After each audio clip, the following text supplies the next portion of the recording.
Hello students, we are studying chapter of light energy. Today we are starting topic of spherical mirrors. To make you understand better, I can give one example of spoons. You just take one new shining spoon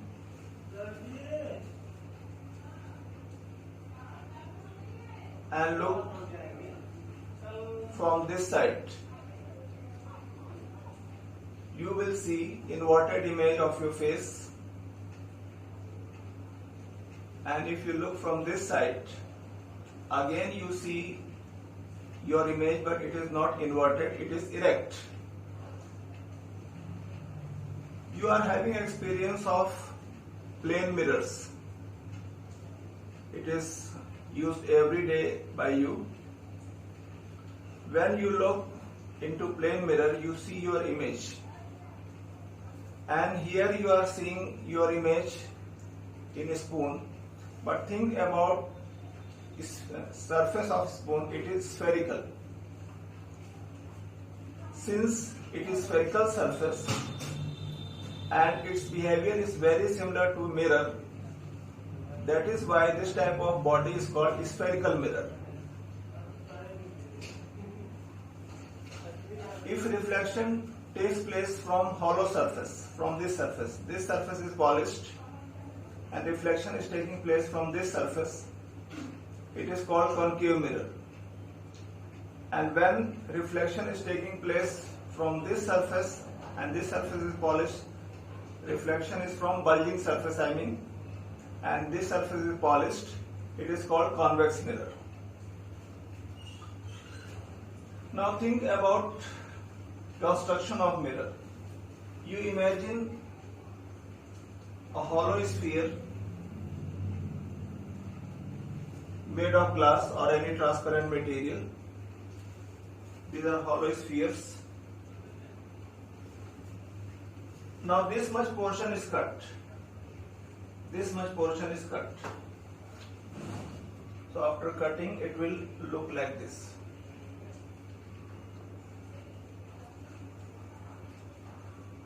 Now this portion is polished,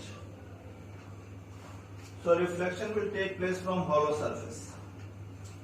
Similarly, if this surface is polished, reflection will take place from bulging surface. When reflection is taking place from hollow surface, the mirror is called concave mirror. And when reflection takes place from bulging surface, it is called convex mirror. There are certain important definitions related to spherical mirrors. Middle point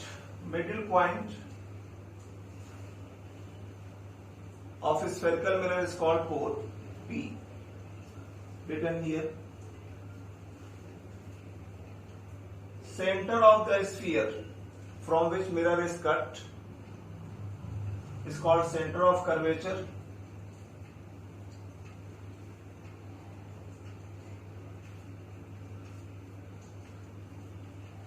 Middle point of pole and center of curvature is called focus. Means this distance is half of this distance.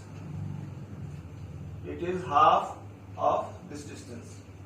It is called focus.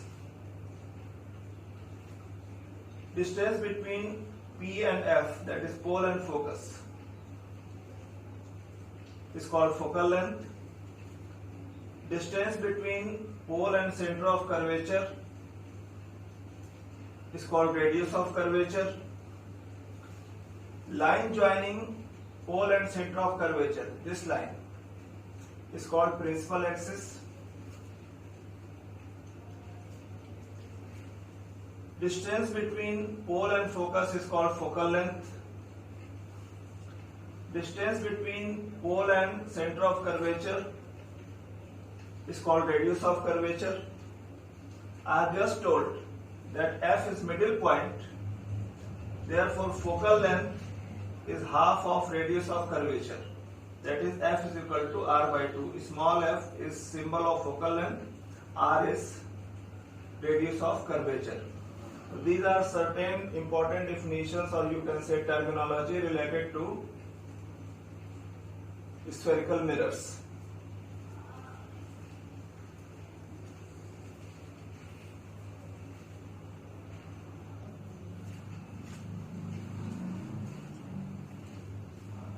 Students, now let us understand image formation. Suppose this board is a mirror and I am some object. From different points of my body, that is an object, rays are falling on the mirror and getting reflected. Similarly, if you think about a real mirror, I am just taking example of board, but you think about a real mirror, either plane or spherical mirror, and keep some body in front of the mirror. From different parts of the body, rays will fall on the mirror and get reflected. After reflection, these rays can intersect at some point really, or they can intersect at some point virtually. Really or virtually. If rays are really intersecting at some point, we will get image at that point called real image. If the rays are virtually intersecting at some point, we get virtual image. To make you understand better, I am giving some examples. See, it is a concave mirror. Some object is kept in front of the mirror. Rule of image formation is, listen carefully students. Rule of image formation is, first ray will come from the object parallel to the principal axis. This is principal axis. First ray will come parallel to the principal axis. Then it will pass from focus. And second ray will come from the object and it will pass from center of curvature undeviated. The point where the two rays are intersecting will give the image. See, the two rays are really intersecting, therefore it is real image. Now, take another example. One more concave mirror. Object is kept between pole and focus. Pole and focus. First ray goes parallel. First ray goes parallel. Then passes from focus. Like this. First ray goes parallel and passes from focus. Second ray is passing from center of curvature. Now the two rays are diverging. They are not going to meet anywhere. So we are not going to have any real image. No real intersection. Now the rays are produced behind. Rays are produced behind. And they appear to be intersecting virtually at this point. So this point will give virtual image. Similarly, take example of convex mirror. Object is kept in front of the mirror. First ray goes parallel. First ray goes parallel. And in this case, after reflection, ray appears to be coming from the focus. For convex mirror, first ray goes parallel, and after reflection, it appears to be coming from the focus. And second ray goes towards center of curvature and reflected back in opposite direction. So very clearly the two rays are not going to intersect really. So the rays are produced behind, and at this point they are intersecting virtually. So this is virtual image. I suppose you are understanding idea of real and virtual image now. So real image is formed by real intersection. Virtual image is formed by virtual intersection. Second difference is Real image can be taken on a screen, virtual image cannot be taken. Third difference is real image is inverted, upside down, upside down. Virtual images are always erect. So these are the differences between real and virtual images.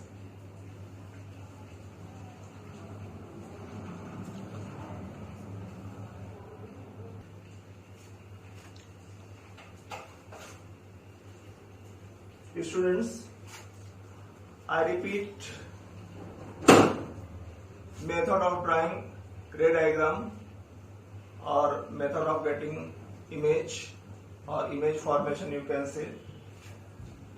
For concave mirror, first ray comes from the object, goes parallel to the principal axis, then passes from focus.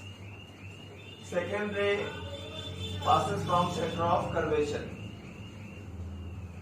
At some point the two rays will intersect and that point will give image.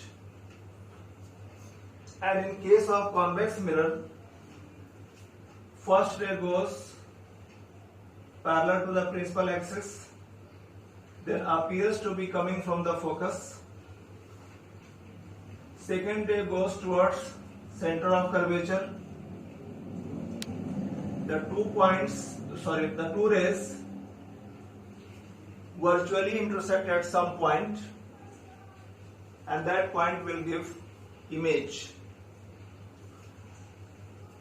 For different positions of object, positions of images are different, and every time you have to follow this rule of image formation. In your book, table must be given in all writers and all the publishers. This type of table is given. So this is table for concave mirror and this is table for convex mirror.